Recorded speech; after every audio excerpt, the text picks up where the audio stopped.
આજરોજ દાંતીવાડા તાલુકામાં રાજ્ય સરકારના શાળા પ્રવેશોત્સવ કાર્યક્રમો અંતર્ગત બનાસકાંઠા જિલ્લા કલેક્ટર સાહેબ નીરજ પટેલ સાહેબ તેમજ ગાંધીનગરના ઉચ્ચ ટેકનિકલ શિક્ષણ વિભાગના કમિશનર શ્રી દિલીપ રાણા સાહેબ દાંતીવાડા ખાતે આવેલ ગ્રામજનોની રજૂઆત જાણીને ગ્રામ પંચાયત અને ગામની મુલાકાત કરે તેમજ ગ્રામજનો સાથે પડતર પ્રશ્નોનો અંગે વાતચીત કરી અને તેને યોગ્ય નિકાલ લાવવાની ખાતરી આપી। આપનું નામ અને કઈ ગ્રામ પંચાયતના સરપંચ? આ દાંતીવાડા તાલુકાના દાંતીવાડા ગામના દાંતીવાડા ગ્રામ પંચાયતના અમારા ઈશ્વરભાઈ સોનાભાઈ નવીન સરપંચ ચૂંટાયેલા।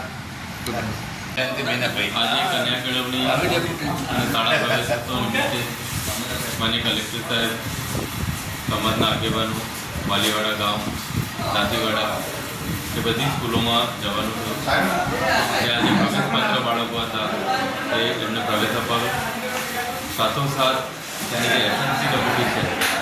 એની જોડે પણ વાર્તાલાપ કરવાનો અવસર પ્રાપ્ત થયો અને ગામના જે પ્રશ્નો છે એ પણ કલેક્ટરશ્રી,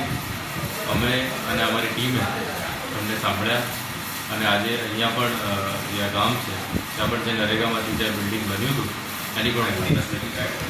આજરોજ કન્યા કેળવણી મહોત્સવ અને શાળા પ્રવેશોત્સવ 2025ના સંદર્ભે ગુજરાત સરકારના હાયર એજ્યુકેશન વિભાગના કમિશનરશ્રીની હાજરીમાં કન્યા કેળવણી મહોત્સવ અને શાળા પ્રવેશોત્સવ મહોત્સવ અહીંયા યોજાયો છે। શાળાની જે જરૂરિયાત હતી એને ધ્યાનમાં રાખી અને જે જૂનું બિલ્ડિંગ ડિમોલિશન કરવાનું છે તેની કામગીરી પણ ટૂંક સમયમાં પૂરી થશે તથા માન્ય કમિશનર સાહેબના સૂચનથી અને પ્રેરણાથી શાળાના વિકાસ માટે પણ સરકારશ્રી તરફથી 5 લાખ રૂપિયાની ગ્રાન્ટ આપવામાં આવી છે અને હાલમાં જે સ્મશાન નિયમ કરવાનો